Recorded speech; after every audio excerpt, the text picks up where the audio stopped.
prossimo passo sarà commissariare le province e i provinciali, e penso che questo provinciale, con la linea che ha sempre tenuto nella mia figura di Alberto Semenzato, sarà uno dei primi sicuramente a venire commissariato.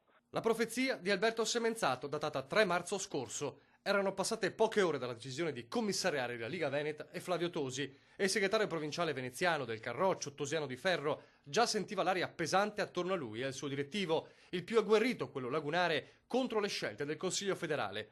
Ora a venire commissariata è la Lega veneziana, proprio in un momento delicatissimo a ridosso delle elezioni. La notizia la dà lo stesso Semenzato sul suo profilo Facebook con un post lapidario: fine del lavoro con la Lega Nord, Liga Veneta. Semenzato sospeso per 6 mesi, a deciderlo il comitato disciplinare di Via Bellerio, guidato da Umberto Bossi e Roberto Calderoli.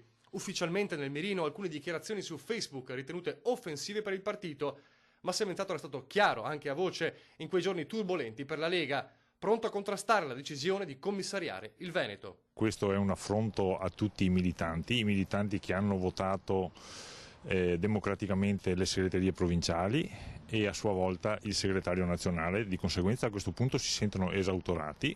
La notizia della sospensione di Semenzato in poche ore fa il giro del web, e non solo. Reazioni forti come quella da Roma del deputato Emanuele Prataviera. Notizia vergognosa, un atteggiamento che secondo me non è responsabile per tutto ciò che la segreteria provinciale ha fatto fino ad ora in maniera coerente e a favore della Lega Nord. Poco dopo arriva la nota del direttivo. È in atto, si scrive, una mossa per togliere autonomia ai provinciali e confondere gli elettori al fine di far votare soggetti estranei alla Lega Nord di Venezia, estranei al territorio, magari soggetti riciclati, privi di consenso, che potranno nuovamente soddisfare le loro ambizioni. A questi giochetti non ci stiamo.